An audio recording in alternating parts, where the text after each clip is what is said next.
Ladies and gentlemen, welcome to the Oxford Podcast, presented by Boot Crew Media and sponsored by Maker's Mark. I'm your OG host and back from a much-needed vacation, Cruz Rider, and of course my awesome co-hosts who held it down for me last week, Nick Perkins and Bon Snow, the intern. Boys, good to be back. Good to be back, man. How was let's see, was it Cabo? I couldn't Yes. tell where you went, to be honest with you. If anybody follows Cruz on Twitter, I think it was very obvious where he went on vacation. So it was kind of obvious. Dude, it was great. But yeah, it was pretty fun. It was much needed, but I have learned I am not young anymore. That looked like such a dope spot. Was that a like all-inclusive spot? No, dude, we actually got a Airbnb. No way. Yeah, like right by downtown. We walked everywhere. It was so much fun. It was a blast. I'm still kind of recovering from it. I think we both are. And then it's Kaylee's birthday weekend here in New York, so we've had a pretty fun 2 weeks. So we're tired. So has she dragged you to any plays in New York? I know that's kind of her thing. Yeah. So saw Dear Evan Hansen, which is actually one I've been wanting to see for a while. So we did that the other night. Had a great time. Going to try and see one more while I'm here, and then I'll probably go to a ton when I move up here in the next couple months. So, but yeah, man, it's good to be back. Miss you guys. Miss talking sports, and yeah, I feel like a lot's happened in the last week. We got Saban versus the world right now. Nick currently freaking out about Justin Thomas right now. Justin Thomas just won the PGA championship, dude. Oh my god, amazing! We love to see it. Roll Tide. Oh, that's sweet. All right, continue. My bad. Sorry, I'm just watching that live. I'll turn it off. My bad. No, that's awesome. No, we love to see it. I was like, okay, so 3 playoff hole. I turned it on because I am such bad luck when it comes to watching Justin Thomas, who's like the Alabama golfer for anybody that doesn't know. And I am such bad luck for this guy that I refuse to watch. I saw a tweet that he went up one in the playoff. So it was like a 3-hole playoff, and he goes up one. So he has a stroke lead. And I was like, okay, I cannot jinx this. So I turn it on, and he closes out. So shout out Justin Thomas for closing that one out. 2022 PGA champion. We love to see it. Roll Tide. Love to see it. Absolutely love to see it. Bon, how was your week, man? Are you still on your bender, or are you chilling now? The bender lives, brother. The bender continues. We're on week 8. Are we on week 8? 10? 12. I worry about you. 11. I really do. Oh man. Oh my I love goodness. you, Bon. So I guess like we should address the big story that everyone's been talking about the last couple of days. And Nick, it kind of goes unnoticed. The Saints are winning the Super Bowl in 2022. Don't even talk to me about that. That is not where I thought we were going with I know. this, by the way. I know. I'm just giving you crap because I heard all the New Orleans slander from last week. I was not able to defend myself. I was about to say we picked on you a little bit just because you weren't here. Yeah. But it's due. I feel like we need to talk about it because we do, and we will talk about it later, but clearly we have to talk about Nick Saban versus Jimbo Fisher and Deion Sanders and the rest of college football. Holy shit.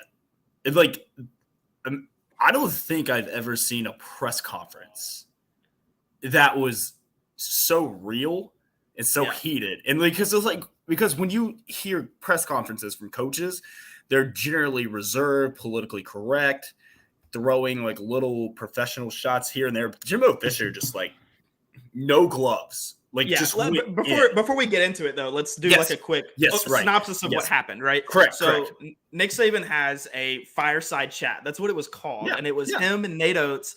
And it was basically just a bunch of probably boosters. They were all sitting around talking, question and answer type session. Mm-hmm. I'm sure it was brought up. I didn't see the full clip. I haven't been able to find the actual full clip, but I assume that it was somebody asked him a question about NIL and how that is playing a role in recruiting nowadays.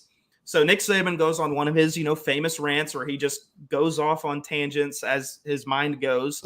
And he ends up bringing up Jimbo Fisher and Deion Sanders and how they have been using, NIL money, the promises, millions of dollars to get 5-star athletes to come to their school. Yeah. Now, That is accurate. That's an accurate statement that is being made. Yeah. That's something that Alabama is doing. That's something that Florida is doing. That's something Georgia is doing. That it's not necessarily the school promising money, but everybody knows that 5 stars, you go to Alabama, there's going to be some NIL stuff there. I mean, it's just a known thing. Yeah, Bryce Young made $1 million before he even took a starting snap at exactly. Bama. This is a known thing that everybody does. Yeah. Nobody was saying that it was wrong or like it was illegal to do it. It was Saban basically saying this is what's happening and this is how they are getting all the players. Bond, what are you saying? Let me interject real quick. Saban said that A&M and Dion both just set up dummy corps to pay these players outright from the team. He actually said that? Well, that's what he was implying. Well, based on what Saban has said prior, he's clearly okay with NIL as it's used correctly. Yeah, correct. Like Bryce Young getting his right. Saban said that A&M bought every single player in their 2020 class. Well, they're rumored to have spent $28 million on this. Exactly. That's rumored. That's not confirmed, though. The difference between like what Saban is saying should be done with NIL and what these teams are actually doing is it should be name, image, and likeness, not we're just going to go out and buy players. Well, because that's basically essentially like having a salary cap in college football. And that's not the point of this. Like the point is for they can get endorsements. Exactly. Right. But that's the point. So that was the point that he was making, right? That was the point. You don't need to go out there and buy players like that. They need to be able to make money on their name, image, and likeness. That's NIL. That's what it's meant for, right? So Jimbo comes back with an absolute fire press conference. It was right? good. It was a great, I mean, for entertainment purposes, obviously he's going after Saban. Saban's our guy. I mean, he's the king, right? But I mean, it was an unbelievably entertaining press conference. And I mean, goes everywhere from saying Saban is a fraud, that he has skeletons in the closet. That was all the way to Nick Saban should have been slapped as a child. Like, that was wild to me. That was a crazy, crazy thing. So I have a few issues. Well, okay, so let me start off by saying that, like, I thought this may have been one of the most entertaining press conferences, not just in college football, but in all of sports. Honestly. Like it's up there with the playoffs. Like, you're talking about playoffs or practice, like out from Allen Iverson. It's up there. It has to be like top 5 all time press conference. The issues I have with Jimbo is that there are 2 things that really came to mind. Coaches who have coached for Nick Saban admit that it is hard. It is not easy. It's a lot of ass chewings. It's a lot of like getting yelled at. But I've never heard anyone come out and say negative things about working for Nick Saban. Even Lane Kiffin, says like calls Nick Saban the GOAT. Bill O'Brien, who's coached with Bill Belichick, Steve Sarkisian, Jim McElwain. I'm trying to think of even other ones. Jeremy Pruitt. Jeremy Pruitt. Like there have been a laundry list of players and coaches who have like taken up for Saban. Like even Lane Kiffin like took Saban's side. Oh, he was stirring the pot that whole time, though. Dude. And he's loving this. And then it's like even Kirby Smart. Kirby Smart is like he's that's been like with rivalry right now. That's like And then even so you have Kirby Smart, arguably the second best coach in the SEC right. I think he's the second best coach in the SEC. I think he's the top 3 or 4 coach in America right now. Saying like he had nothing but good things to say about Saban. So I think Jimbo is like kind of reaching a little bit. I don't think Saban of all people has skeletons in his closet because he's been the head coach of arguably the biggest college football program in America for the closer part of what is it? It's closer to 20 years almost. Yeah. So call it 2008. So 2028 would be 20 years. Yeah, around there. Yeah. So I'm pretty sure if there were skeletons in Nick Saban's closet, those skeletons would have been revealed a long time ago. Agreed. So, he's had a target on his back for, like you said, 2 decades now. Yeah. You don't think some player, some coach, some former staffer at some point would bring this up? Like, because even players who don't finish their time at Bama, like for example, Alvin Kamara, 5-star, was like 5th on the depth chart at Bama. He still has nothing, and ended up, not working out on the team and transferring. He still has nothing but good things to say about Nick Saban. In fact, like he comes back for games, like when he can. So he's stood on the sideline in the national championship game with Mark Ingram, and there are just other countless examples of that, like Paul Tyson, Jalen Hurts when he transferred. Like former players love this guy. Is he hard? Absolutely, but like I don't understand what he means by skeletons in this closet. Like, what did he yell at you at a meeting too much? And I think where he was coming from was, oh, Nick Saban's calling me out for cheating.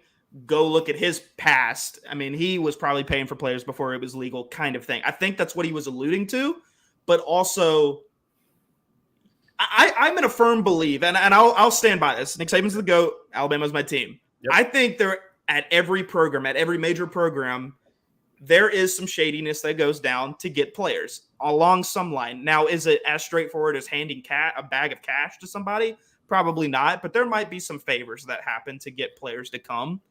But I would say if Nick Saban's guilty of that, Jimbo, you're guilty of that. Kirby Smart's guilty of that. Les Miles at LSU was guilty of that. Everybody was guilty. Urban Meyer at Florida. Urban Meyer at Florida. I know that for a fact. I'm not going to name the player, but my freshman year at the University of Florida, there was a 5-star recruit, freshman, came in that year, had a Rolex. Let's just say that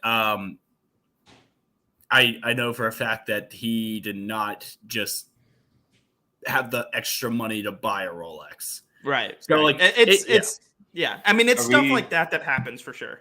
Are we just going to forget about the fact that Jeremy Pruitt literally handed McDonald's bags full of cash? Yeah, well, that's where I was. That's OG. Where I was getting. I mean, that's OG. Yes, that's OG. That is amazing. In fact, that is. I want that kind of energy back. And then the second thing I think I had an issue with was Jimbo didn't deny buying his recruiting class. No, the only reason he lashed out is he's upset that Saban called them out. Exactly. That's the thing. But he never said, it's like, yeah, we did not pay for these players. You did. Because if you didn't, that would have been the first thing said, not getting as defensive as you got. See, that's the thing. He sat down and the first words he say when he sat down was, oh, it's sad that we have to do this. Not the fact that it was like, okay, first statement here, guys. Yeah. That's not true. Because I don't know break any rules in the state of Texas. Exactly. I don't know about you guys. I don't like getting called out on my shit. I don't think anybody does. No. And when you get called out for something that maybe you're wrong on, your immediate human nature is to be defensive and yell and like go and personal attacks back at the other person. Oh, well, you don't want to look at Nick Saban's background. It's deflecting, and that's like, I mean, that is psychology 101, right? Any psych major at University of Alabama is going to be able to tell you that, right? Yeah. So that to me proves it that he's done something wrong, probably illegal. Not like I don't even think he did illegal, but like NCAA. I don't think he did it illegal because I really don't. So like, I don't think so either. I think it's maybe it's a gray area thing. It's a gray area thing. I think what happens is that. And this is the way I took it, is that Jimbo basically got called and said, you're not as good as a natural recruiter as I am. You have to go buy your team. Yeah. Saban, yes, we had the number 2 recruiting class. So it's like, and he's still a great recruit. He's still a great recruiter. He has a way with kids. He has the background to be like, hey, you want to win a national championship and you want to go to the NFL? Come here, because proof's in the pudding. Jimbo has had, I will give them this. Jimbo had he coached arguably one of the greatest college football teams of all time in 2013, Florida State. They had Jameis Winston, Devontae Freeman, Jalen Ramsey. Like their entire team got drafted. Yeah. It was a great team, but he's been kind of hit or miss the rest of his career. Like he really has. His time after that at Florida State. I mean, I said this, but he essentially. Yeah, he had one good year, and then he essentially lit the program on fire, drove it off a cliff, and then left to go to Texas A&M. That's what happened. Florida State hasn't recovered from that. Well, I remember it was 2017. They played Bama week 1. It was number 1 versus number 3. It was a good game back and forth. Their quarterback breaks their leg, and their season went downhill because that year Florida State had national championship hopes. They were a good team. And I was nervous about that game. Alabama. Everyone was. In fact, Florida State was winning that game at one point. And then it just was a bad year. And then it seemed like Jimbo just quit on that team. Yeah. And now they're finally starting to get they're starting to get together. Like, I like their new coach. I like what they're doing. In fact, I think if they would have got Travis Hunter instead of him going to Jackson State, we could be looking at like, okay, like maybe this is the kid that turns it around for this program. Like, they need that superstar talent. Like, this kid looks like Percy Harvin. Like, I watched the Jackson State spring game. This kid's ridiculous. Like, he is legit. And I think like him going to Jackson State obviously raises some eyebrows because it's like, all right, this kid is like an Alabama, a Georgia, like a USC type player, but he's getting coached by arguably one of the greatest athlete football players of all time. And I think he knows that. So like, I wouldn't be surprised if Travis Hunter goes and plays for Jackson State for 2 years and then he transfers. Yeah. Like, I really think a lot of these kids are going to do it. Like, they're going to go play for an HBCU.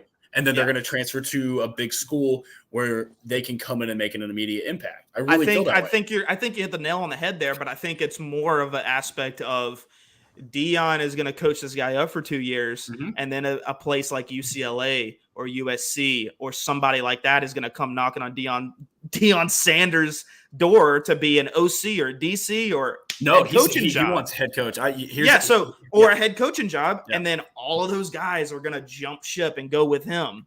And that's how and with all the transfer stuff, like, you don't have to sit out a year anymore. That's how it's going to go. Like, coaches are going to go up, players are going to follow.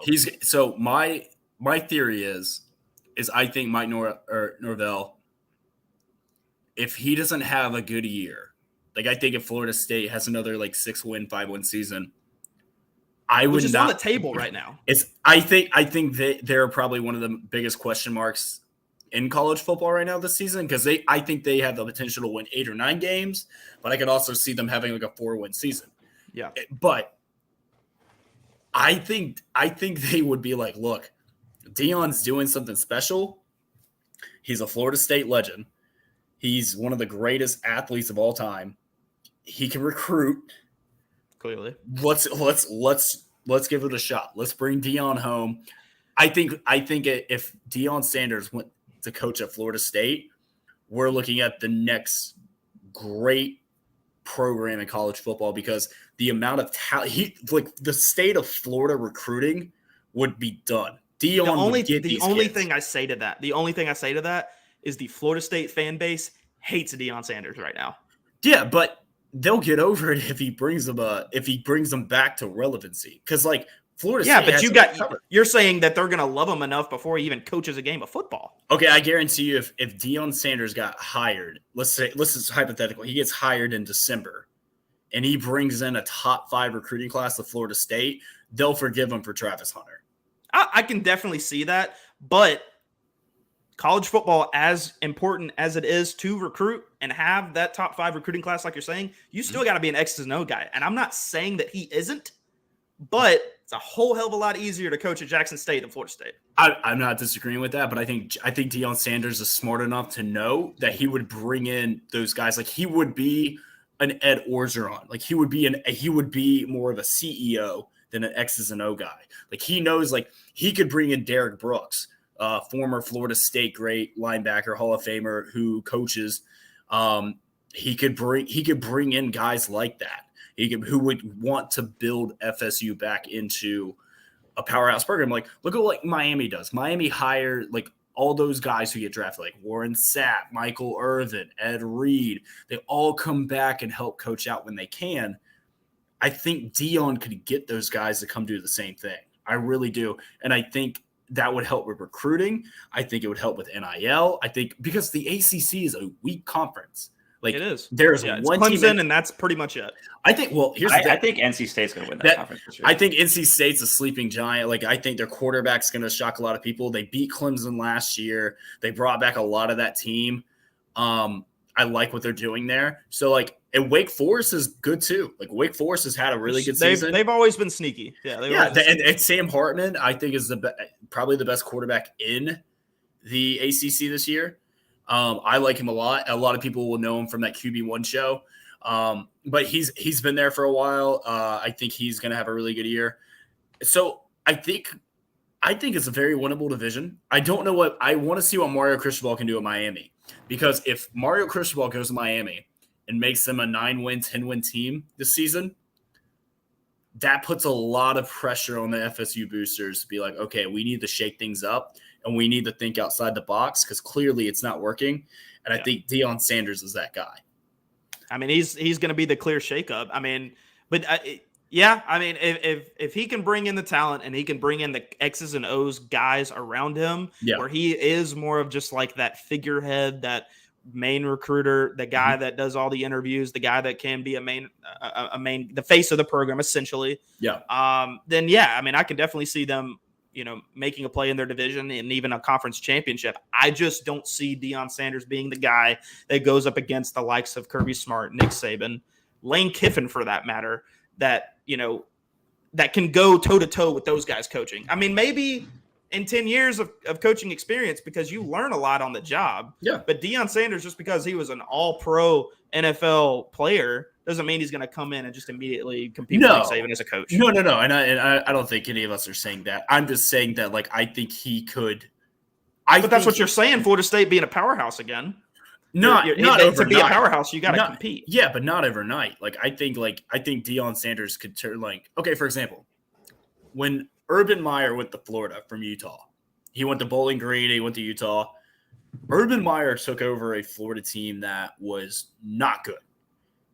But it had the talent. It had bad coaching, and then Urban Meyer came in 2 years and completely changed the ship around. Same thing with Nick Saban. Nick Saban went from kind of being mediocre-ish, average in the NFL, came to Alabama, took him 2 years. Same thing with Kirby Smart, took him 2 years. Same thing with Jimbo Fisher, took him a couple years. Sure. So it takes time. But that's what I'm saying. I think 2 years from Deion getting 2 recruiting classes at Florida State, I'm not saying they won a national championship.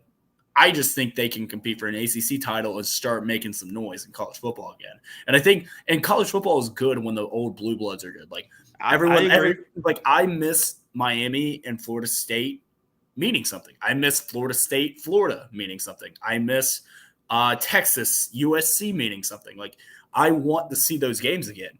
But don't get me wrong, I love the nowhere team like LSU in 2019, Washington in 2016, teams like that.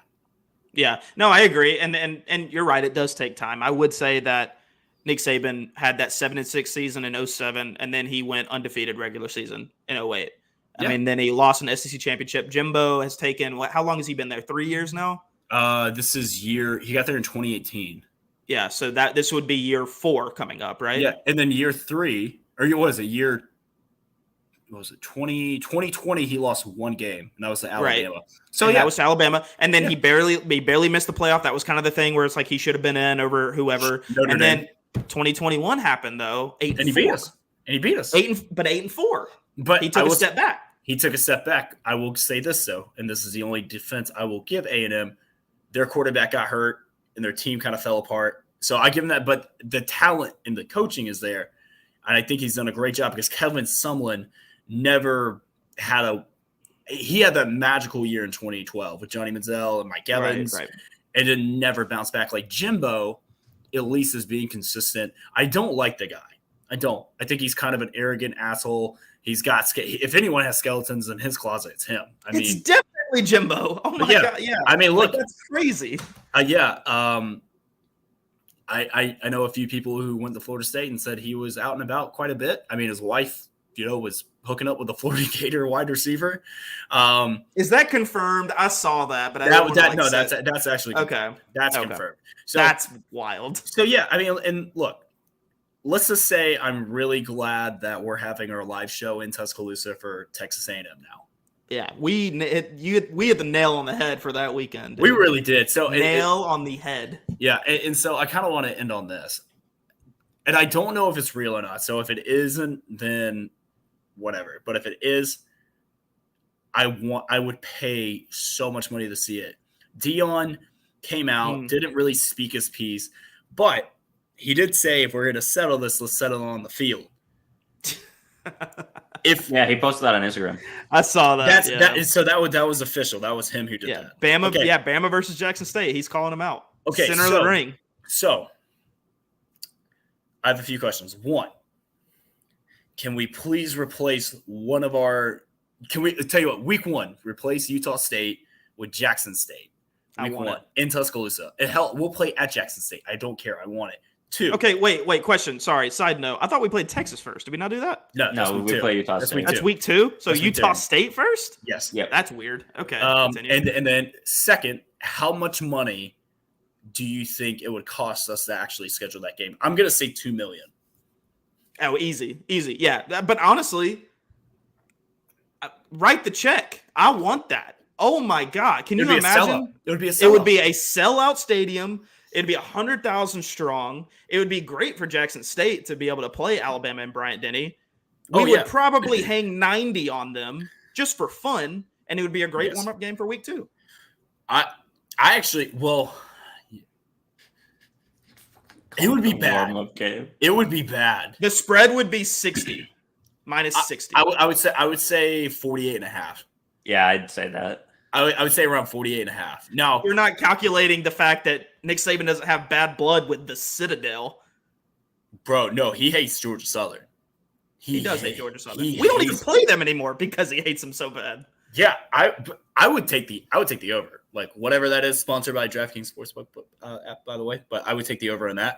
I would love to see it. I need it. In fact, but I think the only way we're going to get that game is in the new NCAA football game when it comes out, whenever that is. Jackson State's not even a big enough team to be on that game. No, I think I don't know about that. They would only be put on that game because Deion Sanders is their coach. That'd be the only reason. Which I'd be fine with. Take Jackson State to a national championship would be a lot of fun. But I'm just saying, like, that is, I mean, Jackson State, like, that is not a team. That's a smaller team than Georgia Southern. Isn't it? Yeah. Okay, so, like, I kind of want to do. I would love to do it kind of how like soccer does it. Like if you're the worst team in your league, you get demoted, relegated promotion. Team, I would love to see the best team in Division 1AA or Division 2, and Division 3 like make those jumps, and then like have like a New Mexico State, a Utah State, a Vanderbilt get bumped down. Like, because you know why? Like maybe they just need a year of rebuilding. Maybe they need a year of confidence. Like I would love to see that. And then Jackson State wins. Congratulations, you're in the Fun Belt now, or you're in the MAC, or you're in the wherever they fit it. Conference USA probably. I think they would probably be in. But like, it's just been. I'm so excited for Media Day because we have SEC Media Day coming up too in July, and it's like holy crap! Like these two are going to be in the same room. In the same room with each other, and then be great. But I was talking to my friend who works for the University of Texas Media, and he sent me this meme, and it was just like Kirby Smart just silently hiding behind the fire, and it's just like because like he's doing the exact same shit that Jimbo and Nick are doing, and literally he's just kept his mouth shut the entire time as he should have. Yeah. So, the fact that, and we'll end it on this, obviously, but the fact that, Nick Saban came out, the next day saying, hey, like, hands up, I shouldn't have said that, kind of like a my bad, I'm sorry kind of thing. I mean, he retraced his steps. Like, people always say like, oh, that's classic Nick Saban walking back on his comments. But I still think he believes that fully. Oh, he 100% does. And honestly, my conspiracy theory on it is, he got his ass outbid on players that he probably really wanted. 100%. And that was a call out to all of the boosters saying, it's time to nut up, guys. We gotta start spending some money to get these guys or we're going to fall to the wayside. Oh, Saban's playing chess out here. He's not flying off the handle for no reason. He's always thinking 3 steps ahead. Yeah. A player asked Bama to match an offer from A&M. So, I guess this is kind of getting to where it's going to be now, where it's basically going to be like NFL free agency. Show me the money. My thing is, it's like, how are they going to fix this? Is it going to be where? Is there a cap to how much you can make? Is that going to be how it is? Or well, no, because then if you do a cap, then it's like these players are going to want fighting for more money, and then you need like a bargaining. I think a good way to do it is have the universities handle this, the athletics board, kind of like what Bama's doing with their NIL. And I would say you can't start making money, or you don't get your first check till after your first season of actually playing. Because at that point, you can't make any money before you even get there. So that'll help with these boosters and basically getting offers before you even suit up for these guys. So it's like, yes, you'll get paid, but not till after your freshman year. And I know that risks a lot, because a lot of these players are going to be like, well, what if I don't play? Well, pay to play. I mean, that's kind of the way, and it's keeping everything in check. Like, I think that's a way to do it. I think the university regulating it will do it. I think there needs to be a commissioner of college football. I really think that needs to happen, because right now it's free reign. Yeah. I just think that this NIL thing is so big and it's so new that like people are still finding new ways. Like, I learned something new about NIL every day, and I used to work in NIL. And like, I learned something new every day, and I love NIL because these kids and these kids are finally being able to make their money, and I love it. But I think it's a dangerous game. Like, it is a very dangerous game. It's another way for the rich to get richer. And if you're a fan of Alabama, Georgia, Florida, Texas A&M, lucky you. Your team is now good forever. But it's going to hurt the small guys like Mississippi State, like South Carolina, that don't have the millions of dollars to spend to get players. That's what's going to suck for them. It is. And I like what Bama's doing, because they're really going out of their way to make sure everyone's making the same amount of money. And that's what I respect about it, because yes, we know like the Bryce Youngs, we know that the Stetson Bennett's, we know that the CJ Strouds of the world are going to make a lot of money because of who they are.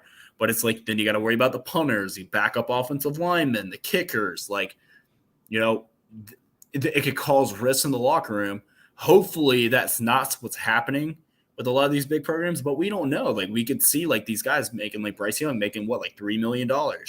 And then you have someone not. So like, there's just so much going on. And I think there's going to have to be a lot of like trial by error and a lot of trial by fire. And I think eventually it will get figured out. I think there will be the best of both worlds for everybody.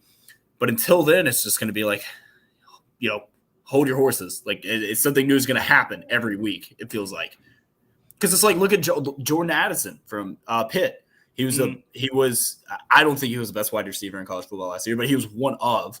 And it came down to Bama, Texas, and USC. Bama probably didn't match what USC and Texas are throwing at him. Sure. Granted, Bama was the best situation for him, because he would have got to play with Bryce Young and an established, team. And then Texas is, well, we don't really know what Texas is going to be this year. We're assuming like above average. And then USC is, they have made their money off the transfer portal this year. Like Caleb Williams, and just like a laundry list of Pac-12 players, like from Oregon and Utah and Oklahoma. So, and he probably got the bag. There was probably a USC booster that wrote him a check, and he's going to be out in Southern Cal. And so like, that's what's going to happen the next few seasons until we can figure out what the hell happens. Like, I think the transfer portal needs to be addressed as well. Like, I think there needs to be a set date, and I think there needs to be a set amount of transfers you can get. Like, Ole Miss, USC, Bama, Georgia, like, look, like, don't get me wrong, like, I love my team adding talent, but like, they're like, getting the kid from Louisville was a little eyebrow raising. Yeah, it was very much like, oh, okay. Like, obviously, Jahmyr Gibbs, who's playing at Georgia Tech, like that was immediate, though. He was immediate, and I agree with that. But to the sense of this, like, that dude did not need to be in Georgia Tech. That guy is so good. I mean, he is. Yeah, he's a 4-star guy. Yeah. But he plays better than that. He's a freak on the field. All the coaches and everybody that are at practices cannot stop raving about this guy. Yeah. And I agree there needs to be like a date set, but also, to maybe set a limit on like how many you can get, because who's going to say like, oh, some stud like out of Kansas State has an unbelievable year, and then is like, okay, like middle of the season, he already knows he's going to go to Alabama next year. Like that's because Alabama's the place you go to get to the NFL, and there was a lot of change in college football all at once, and you're right. I think there is going to need to be some change at some point. Yeah, and look, it's a game we all love. It's my favorite sport is college football. I love college football. I love the NFL because I grew up NFL, but like college football is so much more because it's like it's your school, it's your childhood, it's your adulthood. Like it's there's so much that goes into it, and I love the fact that they are not just resting on their past. Like they completely always try to improve year after year. Rule changes. Like I didn't realize how much I love the new overtime for college football till the Iron Bowl. Yeah, and guess what? That game had that been played a couple years ago, could have been like a 7 overtime game. Sure, yeah, like the Texas A&M LSU. A couple years ago, exactly. Yeah. So it's like I love the fact that they are improving and they're expanding. So, look, that being said, like we've been rambling on about it for almost half an hour. I'm very excited for SEC Media Days. I am very excited for October 8th, and I am very, very, very excited for this college football season. We are officially 100 or less than 100 days away from the start of week 0. We started a countdown on our social media channels. We're doing the top 100 players who wear that jersey. So, for example, today, as of Sunday, the 22nd, we did Aaron Donald for number 97. Our honorable mentions were Joey Bosa and Nick Bosa. So, like, we're just going to continue that countdown. I think it's fun. I think it's great. Like we get to explore some teams that aren't our own and take a little trip through time. And maybe, who knows, we'll do some like current players as well. Like I think it's safe to say that number 9 is probably going to be Bryce Young. Absolutely. 31 will 31 will 100% be Will Anderson. Will Anderson. Yeah. Oh, Burrow might be number 9. What? He might be, actually. Honestly, that's a great point. That's a tough one because Joey B did have one of the best quarterback careers or years of all time. That's gonna be a debate. Now, I will say this. So I think like the certain locks, and like correct me if I'm wrong, but if we're doing like certain locks of players we know, that's gonna be it. 15 will be Tebow. 10 will be Mac. 10 will be Mac Jones. I would say 8 will be Percy Harvin. Oh yeah, easy. Oh no, I'm sorry. Well, no, actually, no. 1 will be Percy Harvin. He wore 8 his freshman year. 5 will be Darren McFadden. Was he not 8 his whole time? He was 8 his freshman year, and then he was 1 his sophomore and junior. Okay, my bad. Darren McFadden will be 5. And then correct me if I'm wrong. I don't know another 13 better than Tua. I might be completely blanking. I don't know. Actually, that's a good one. I think Tua would be a lock for 13. That's a tough one. What do you know? The number 7 would have to be like Dan Marino wore 13. Okay, yeah, you got him. Dan Marino. Kurt Warner. Kurt Warner is NFL though, not Northern Iowa. Like he wasn't an all-time great college football player in Northern Iowa. Yeah, no. Which, by the way, I watched his movie on the flight home. It's actually a pretty decent movie. Kurt Warner's. Yeah, he had I didn't know Kurt Warner's story really well, and then the football life one. Yeah.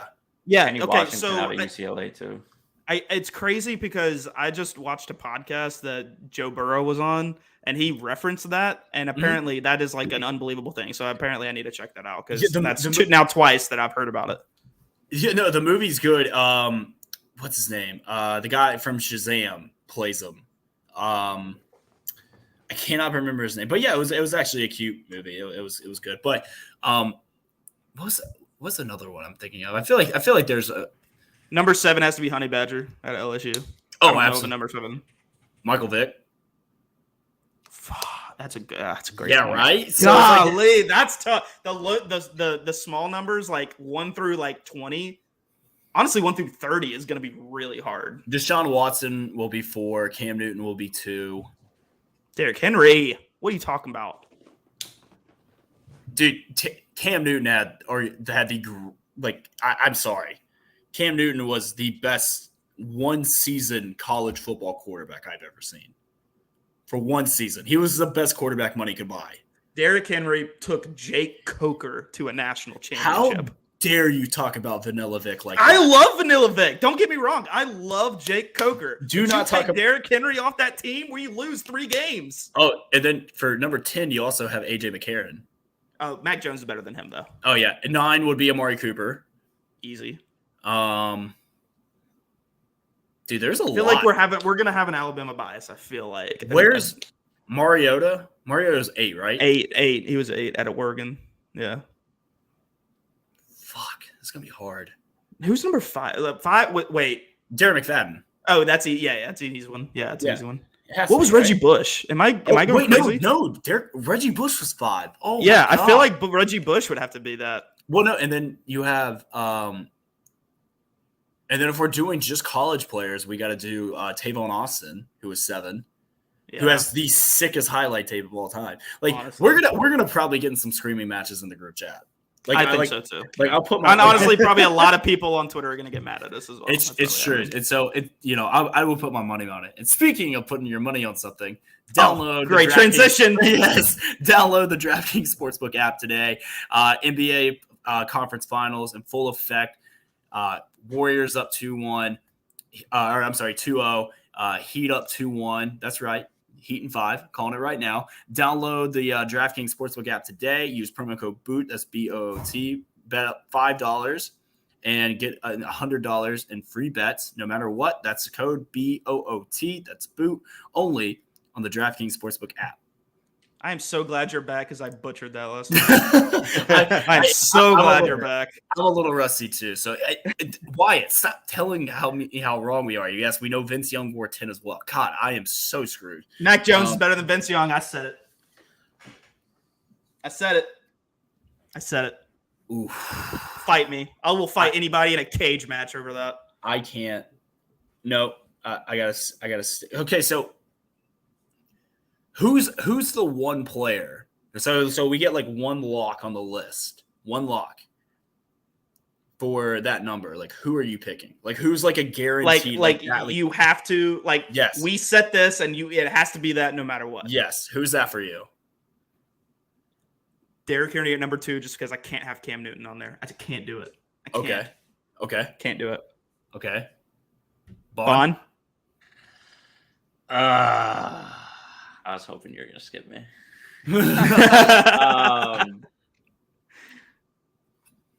Man.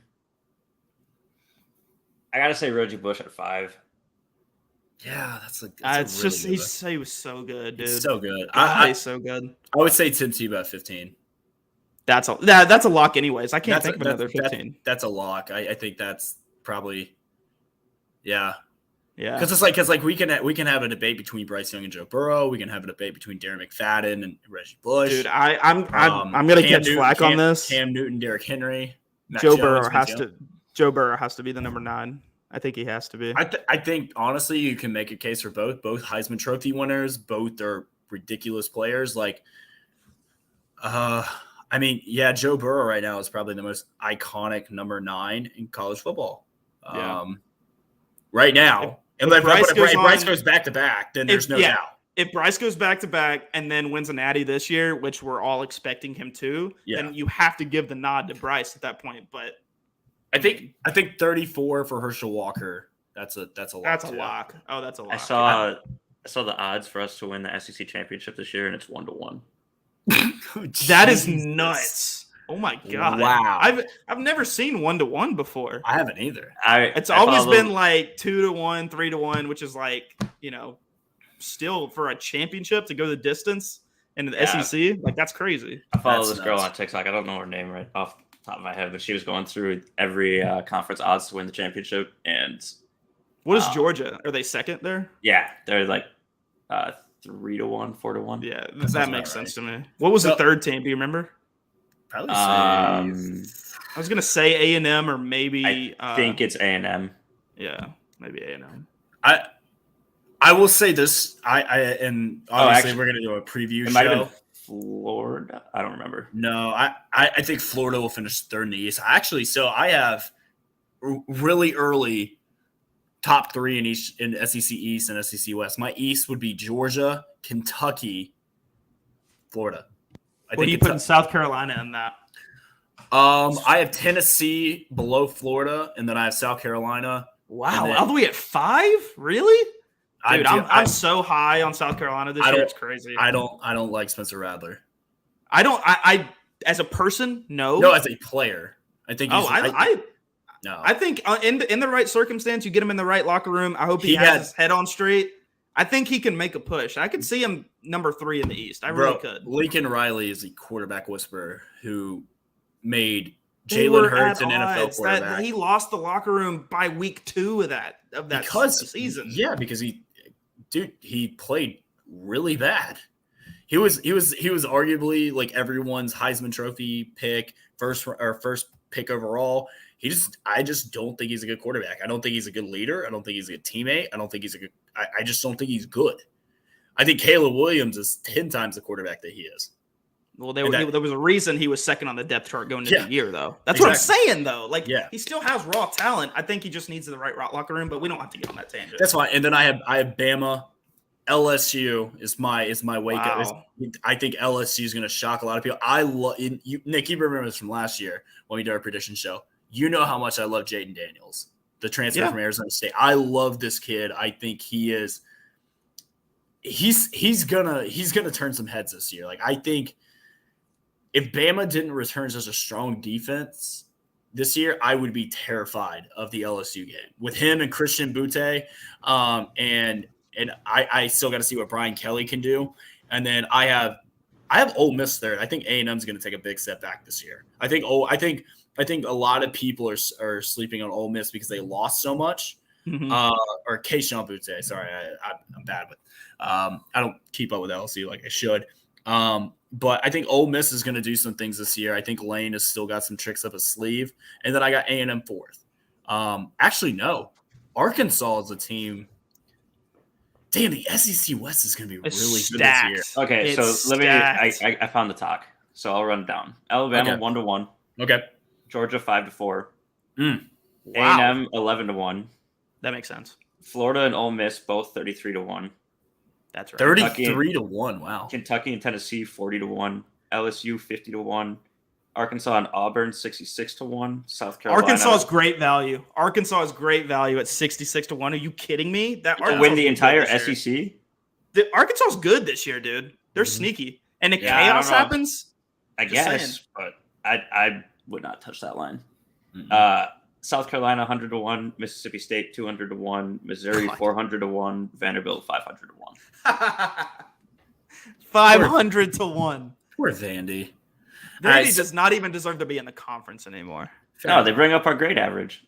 That is fair. All right, so we've been rambling about college football. Obviously, we're really excited for that to get started. But, dude, NBA playoffs. They're on crack right now, dude. Okay. These games are nuts. Okay, so I would just like to point out that there was a certain somebody on the show before the playoffs started that said that the Heat and the Warriors would be playing in the NBA Finals. And I believe that person was me. No, I think that was Wyatt. I thought that was Wyatt. No, it was Cruz. No, in our pre-show meeting, I gave you props for that, and I'll give it to you live on air too. that was the Heat and Warriors. That was a great pick. The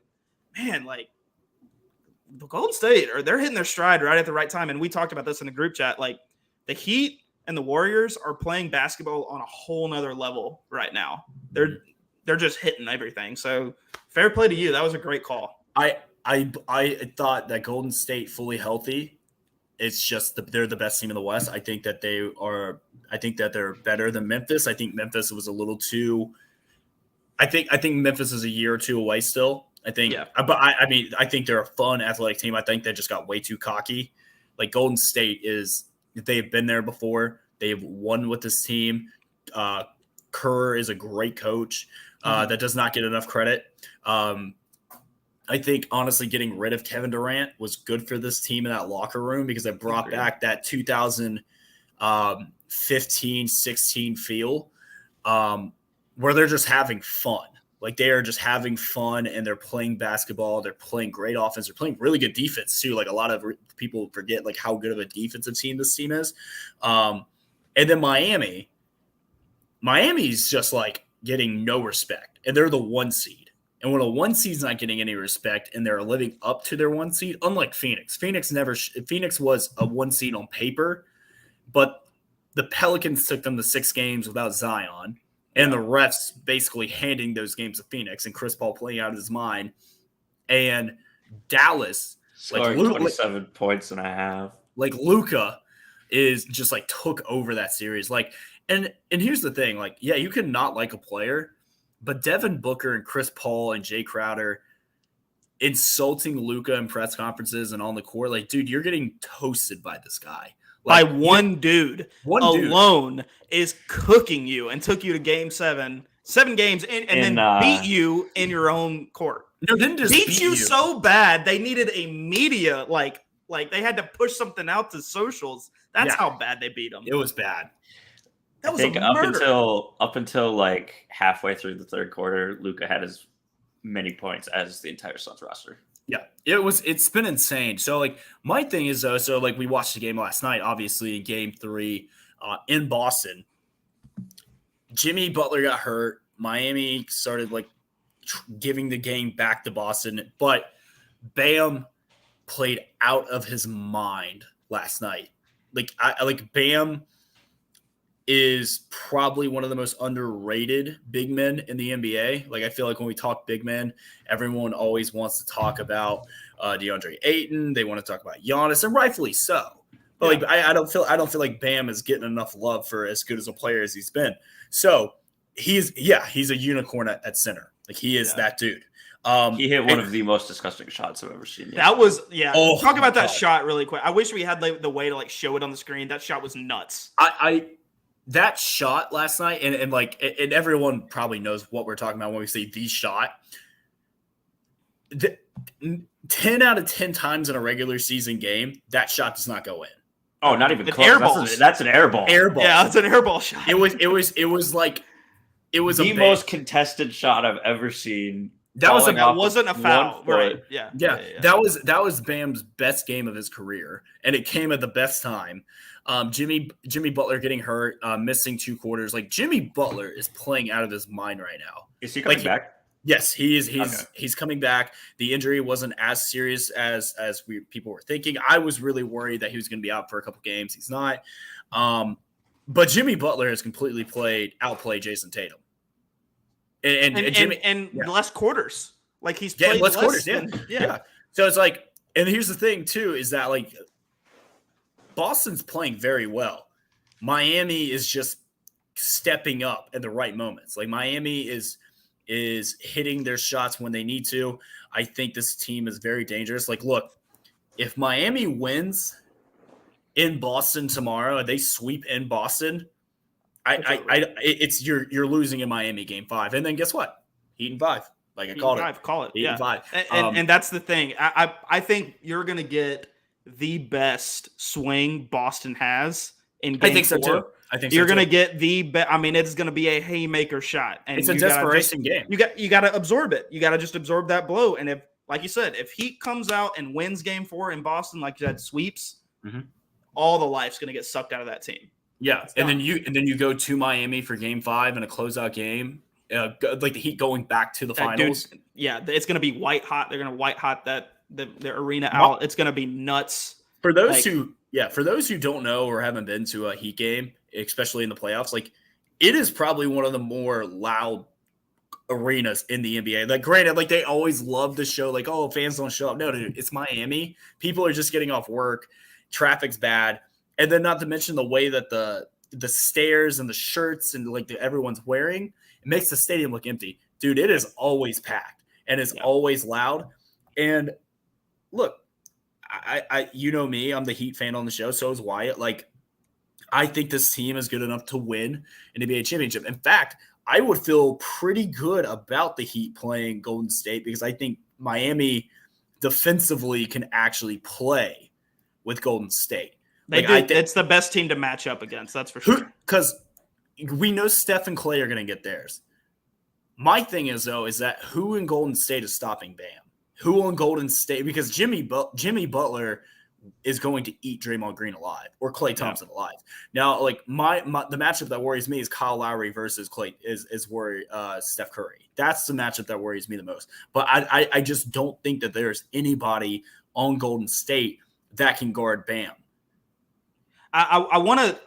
I agree with you completely. But before we go down that road, I want to go talk about Golden State Dallas because it's the same situation, right? Golden State sweeps at home. If they and grab Game 3 in Dallas, it's a high pressure game right now for Luka and the Mavericks right now. If they lose Game 3, it could be a sweep. I think Dallas will get one of those games. I do. I think Luka's too good not to at least get a game. I have enough respect for Luka to get a game, but I think Golden State at worst is Golden State in 5. Like I could honestly I could see it being a sweep. I really could. I could too. At least, I mean, like you said, at least a gentleman's sweep, right? Yeah. But is this? This is what I wanted to touch on because Luka played out of his mind. Game 2. I mean, literally had the win in his hands, and then Golden State ended up being Golden State and scored 47 points in the fourth quarter and go on to win that game. Is this finally the year that Luka is like, I need out of Dallas because I cannot win here? He's averaged 40 points in the playoffs, and he can't get out of the West. It's either one of two things: Luka wants out, or Luka wants help. Yeah, demands help. Yeah, the demand needs help. Like, dude, there is no. Send him to Milwaukee. We'll take good care of him. I was going to say, I said this. I said this. No. I said this. You put Giannis and Luka on the same team. Yeah, that's it. And just a bunch of role players, they go 82-0. Yeah, and Wyatt brings up a good point too. Like he says he can see Luka being like Dwayne Wade back in 2009, saying like, I need help. They went and made it happen, and they got Chris Bosh and LeBron James. Granted, they're not going to get that, but I mean, dude, you can go after like. Look, as much as Dame Lillard loves Portland, and we love Portland with Dame, I think Dame and Luka would be dangerous. Yeah, if they can find a way to make that happen. Colin Sexton's going to be a free agent. I don't think he's going to re-sign in Cleveland. Do you try and move heaven and earth and go get DeAndre Ayton? Do you try and maybe call Anthony Davis? Like, I don't like Anthony Davis, but I think like the Lakers are getting ready to have a fire sale. Yeah. I'm trying to think like maybe if you're I'm trying to think of a team like Luka could like go to and fit in and be an immediate impact. Like, yes, like obviously like we it would be nuts. It would be a crazy move and it would never happen. Luka in Phoenix would be crazy. I would hate that so much. That's a team he would fit in. Like they play rough, they play kind of dirty, right? Luka plays a little dirty sometimes. Like he would fit in that team immediately. So, I think Booker and Chris Paul and Luka would butt heads so much. I think, I agree. That's why I say after this series, no way. Those two guys. Booker and Luka hate each other, dude. They legitimately hate. Yeah, that's seething rage. I could see. I'm trying to think of teams I could see him in.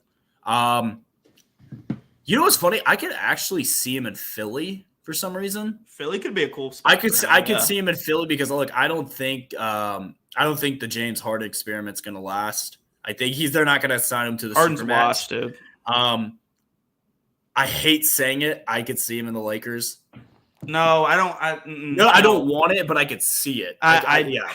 Lakers. I like the Lakers, right? Mm-hmm. Lakers need to be bad for a while. We cannot. I don't want to just rebuild another super team and go at it again. Like, well, it's not just. Can we just develop players for God's sakes? Well, my thing is that he would go to LA and he would play with LeBron, and LeBron would teach him how to win.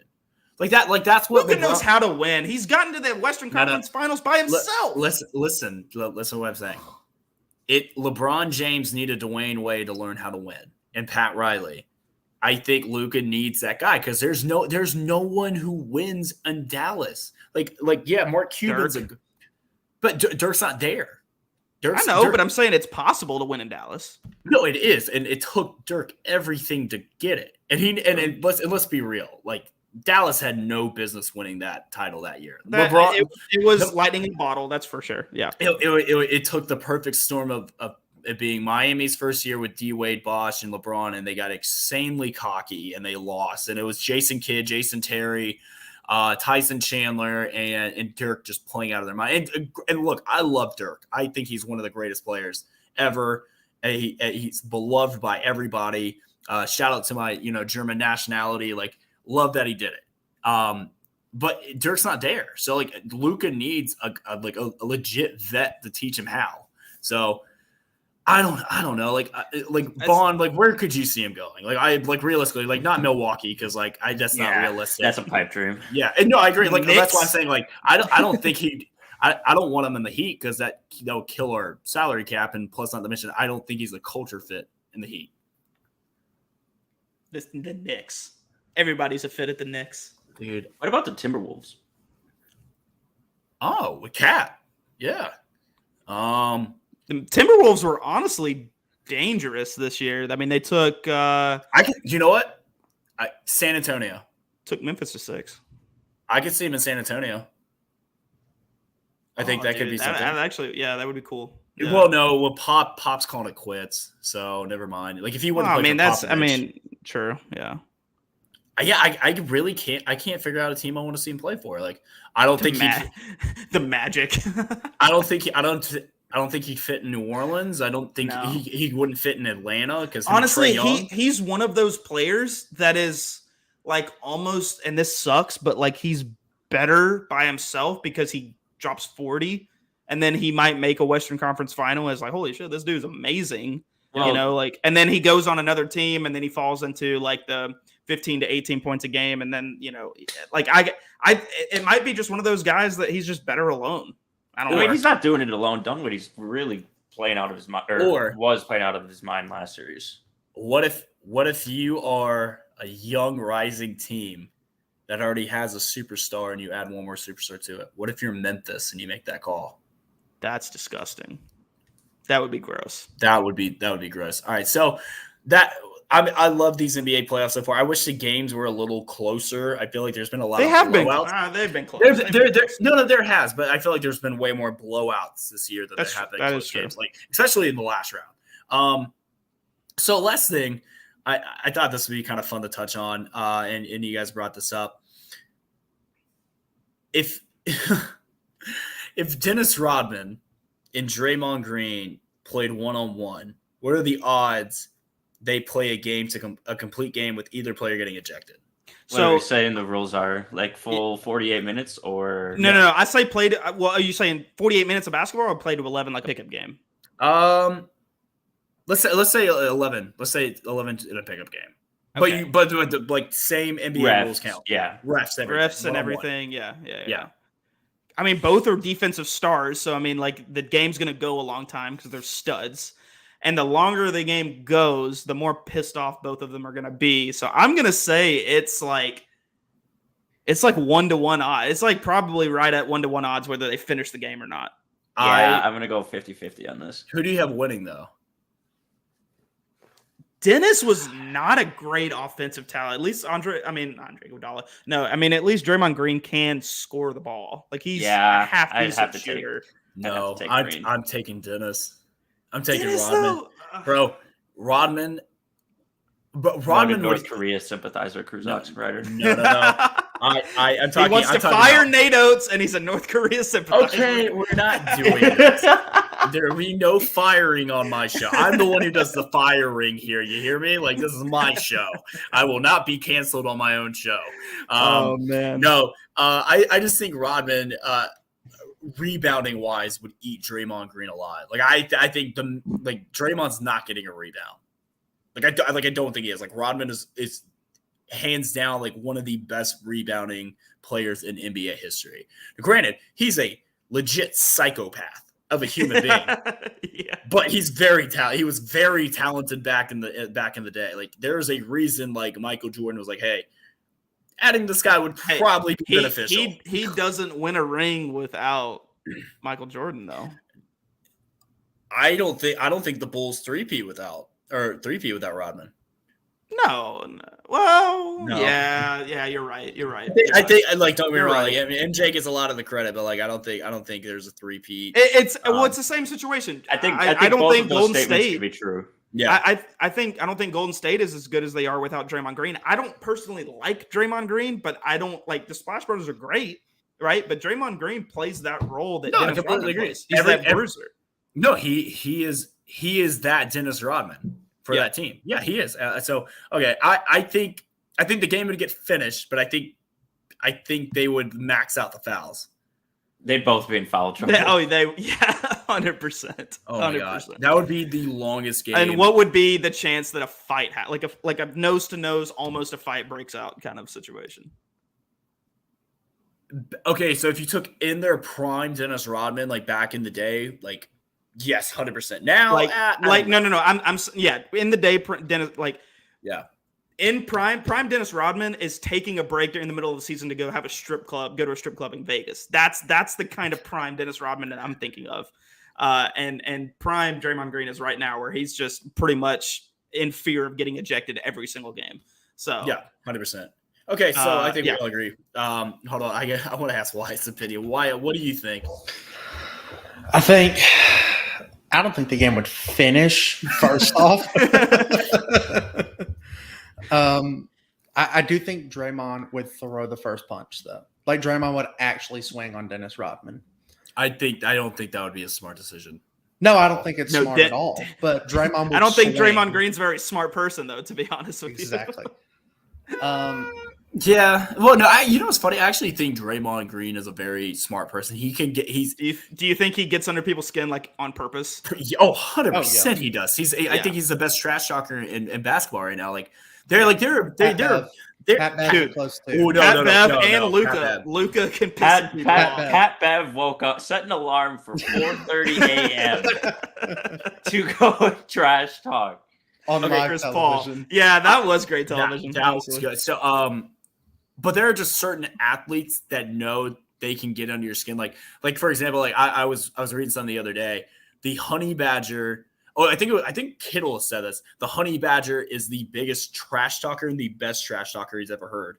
And then you have Chauncey Gardner-Johnson, who plays for the Saints, who literally gets people to swing at him and get them ejected. Like you have those two in the same defensive backfield. Like someone's getting swung on during a Saints game this year 100%. between those two. And it'll probably be Michael Thomas swinging on his own guys.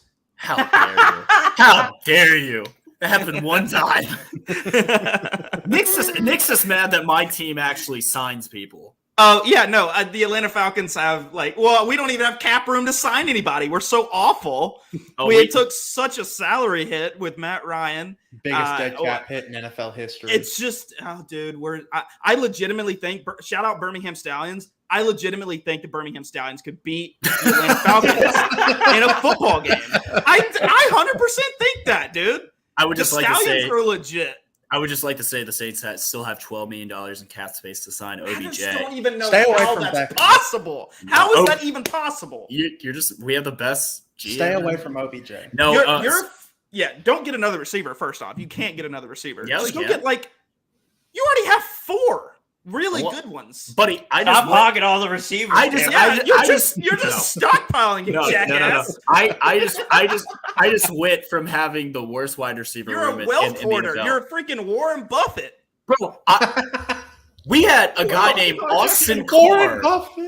And there's a guy named Little Jordan Humphrey catching passes last year. Dude, we were so bad at receiver. Chris Hogan caught a touchdown pass and then retired the next week. You did go from the worst receiving core to the best. I would say the best, but we're up there. If we sign OBJ, then yes. Dude, I don't know who's better. The Rams. A healthy Michael Thomas, Chris Olave, Jarvis Landry, who's still on the right side of 30. Traquan Smith, Marquez Callaway, Deontay Harris. There's not a better receiving core. Who's better? Deep.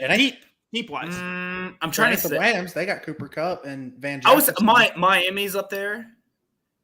Fair. I think Jalen Waddle, Tyreek Hill. I'm trying to think. Devontae Parker still on the Dolphins? I think so. No, he's he on got the traded to Patriots. New He's England. Patriot. Yeah, that's right. Yeah. LA's good. They got Keenan Allen, Mike Williams, and then I'm trying to think. Kansas City doesn't really have it. I mean, if you count Travis Kelce. New Orleans, top to bottom, if you're looking at the entire wide receiver room, is the best wide receiver room in the NFL.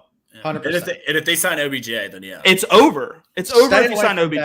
Beckham. OBJ at the best wouldn't be available till like end of October. All right, which hey, that would be Cruz, fine for you. I want to end the That's show on fine. this because we're running against the clock here. Yeah, I yeah. want to end the show on this. I want to end it on this. Okay. Yes or no? Max got your Would back, too. Would you trade a New Orleans Saints Super Bowl this year, right?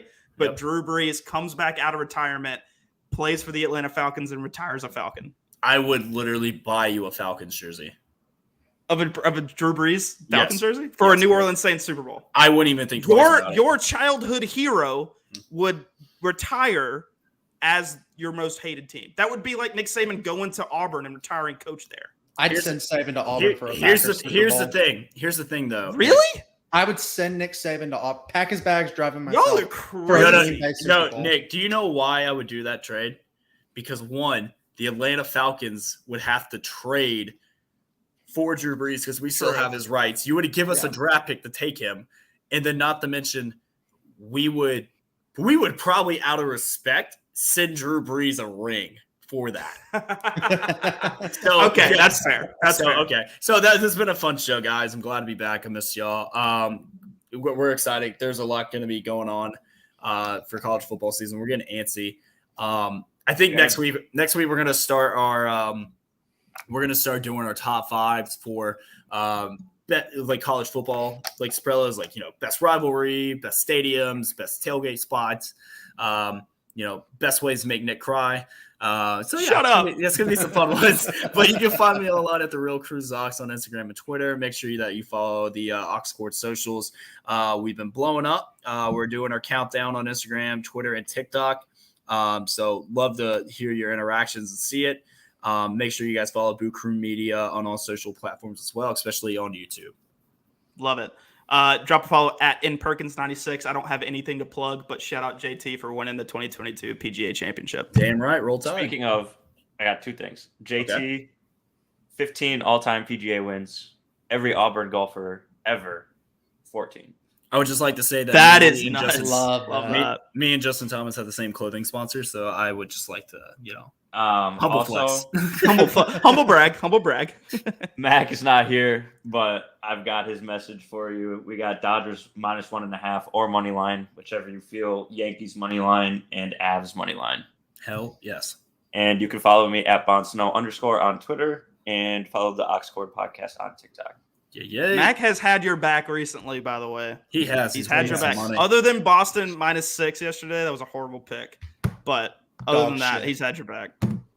Wyatt, what you got? Follow me on Twitter at FultonW_. Follow the Ox Cord on all social platforms. Please follow Boot Crew on YouTube. And here's my opinion, because Cruz kept me in the cave all show. Have we used our F-bomb? I used No, it. not yet. I did. No, I used it. When? Shit.